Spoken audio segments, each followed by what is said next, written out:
Hello, welcome to the Sideboard here at the StarCityGames.com Season 4 Invitational in Las Vegas. I'm Nick Miller alongside Joe Lossett. How you doing, sir? I'm doing well. I'm very happy with how I'm doing so far. Of course, doing well in the Invitational so far, 6-1. Yep. 4-0 with Standard. We're talking Standard today in this deck tech. You played 5-color Bring to Light at the Denver Open to a top 4 finish. Mm-hmm. You're 4-0 so far with it in the Standard portion of the Invitational. Of course, we saw you do very well with it very early on in the season. Started with it, haven't wavered, but you have kind of tinkered with the deck a bit. Everyone else kind of went away from this build. You're still on it. Why is this still where you want to be in Standard? Well, like you said, I played it at that first Open when the set was legal, and I finished, I think, 15th, and I was happy with that. And then, I don't play Standard as much as I play Legacy, so I didn't play a whole lot of Standard, and then Stage showed up, and I was like, okay, we need to rework it a little bit here, and that went well. Won that. Yeah, and then I didn't play Standard again for, not that long, but like 3 weeks, 4 weeks, something like that. I was like, okay, Invitational's coming up, Players' Championship's coming up. I started streaming with it again, and working with, the other decks in the format have changed, and so I wanted to try out some different removal. I'm happy with the land, I'm happy with the creatures, but the spell package, the card drawing and the removal spells can kind of, and the tutor targets can change, and I tried out some new things. For example, I tried out Tragic Arrogance, because that seems like a really good card against some of the green-white Megamorph decks and some of the, just a hanger back stuff with a lot of stuff. Actually, there's a lot of things on the board. So it turns out, and I'm glad I practiced with it, Tragic Arrogance is terrible in this deck. It's really bad, and so we got rid of that. Let Crux of Fate have another try. Dumped that too. Had the Double Languish. I think I played the Double Languish at the Open last week. Sure.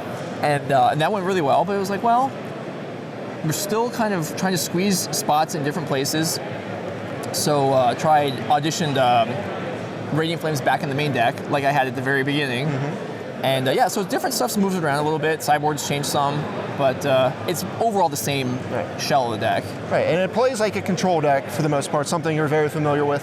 You say you play a lot of Legacy, which you do, but 3 of your Standard Open wins, or 4 Standard Open wins to your 1 Legacy, so kind of know what you're doing in this format too. We'll go over it real quick. You got your Planeswalker package of Jace and Nyssa.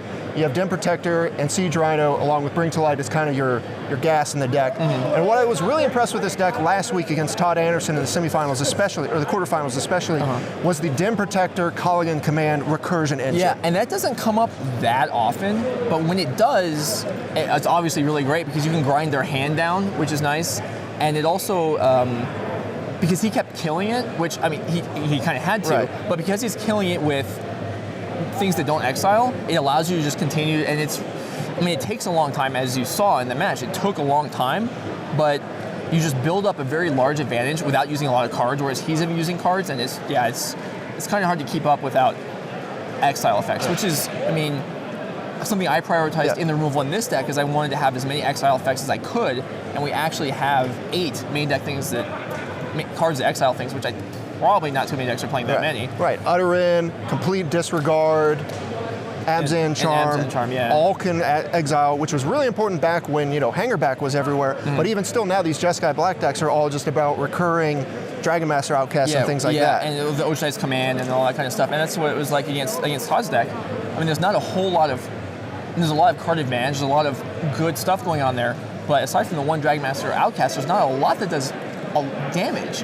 And so presumably when the deck normally plays out, it gets killed, you bring it back 5 turns later and you win. But when it gets exiled, it's gone. Yeah. And then, there's a lot of safety involved in that. Plus, there's the rally decks, there's all kinds of stuff. Exiling is pretty valuable. Right. Of course, you got some card drawing here along with your Abzan Charm. Treasure Cruise, seen that before. Yeah. And then your Counterspell package of Negate, Dispel, and of course, Silumgar's Command can even count as a counter. But this is the card, I think, of all of the one-ofs in this deck, this one is always the most surprising, but very powerful when I see it played. Yeah, and there's not a lot of red cards in this deck, and I did see some people suggesting maybe you could play even Bring to Light and just not bother with the 4th color, and it's just a 4-color Bring to Light deck.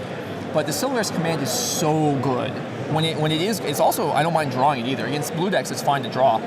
But when you tutor for it, you're generally killing a Planeswalker and then getting rid of a Soulfire Grandmaster or a Gideon token or something. Sometimes you bounce a land. If there's nothing else to do, just set them back a turn, especially if it's a come and play tap land, which obviously there's tons of. Yeah. But then when you actually draw it, it's brutal. You can, there's been several times where there's a Mana Strider on the board, which is attacked, and then draw for my turn, say go, then they cast Dig Through Time at the end of the turn, and you counter it and kill the Mana Strider, and it's just, when it works, it's so fantastic. Yeah, backbreaking in those situations. Of course, with the other command, Culligan's command, you have Radiant Flames, which you said you brought back, Crackling Doom, and Languish is kind of your removal du jour. Yeah, the reason to bring back the Radiant Flames into the main deck was not so much because I really want Radiant Flames main deck, it's because I wanted more space in the sideboard, and so that seemed like the card from the sideboard that could most easily just slide into the main. So there's only one Languish now, so there's no sweeper that kills Siege Rhinos anymore, which is occasionally maybe a problem, I would think, but there's, the other ends, the Absent Charms, Crackling Doom, they can all handle it. So the Languish deals with the small stuff, Radiant Flames can deal with mostly the same stuff, not Anafenza, but you can't kill everything, but it creates space on the board, which was desirable. The counters you're talking about, I should mention that for a second. So we had 2 Dispels main deck. Originally we had no counters main deck, but we had 2 Dispels main deck last week, worked pretty good.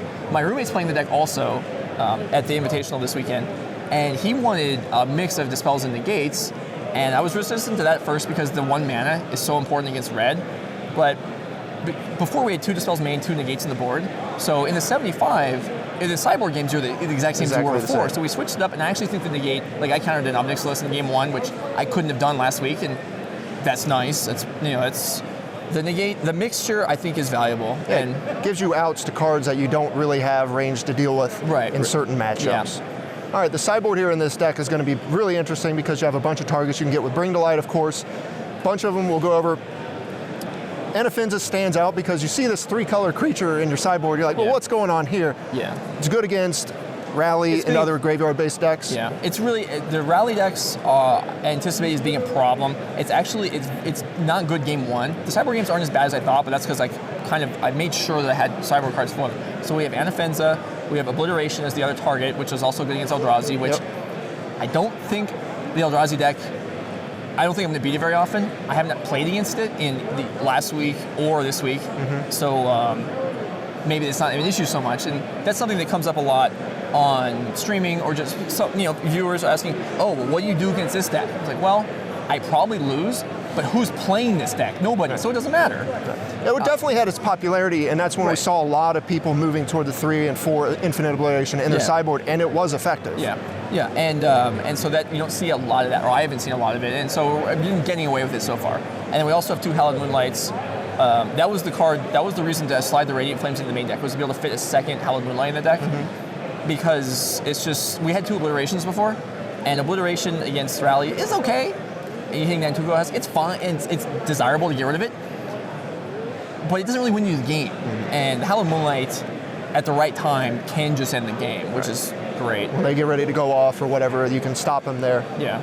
So you made room for that. Of course, you have a mix of other removal spells, more Radiant Flames, as you mentioned, Surge of Righteousness, then more counter spells. Again, you mentioned the Spell and Negate move there, but Painful Truths as well coming out of the sideboard. We see this card just blowing up everywhere. Yeah, I'm actually not really happy to see that because I don't want to play against Painful Truths.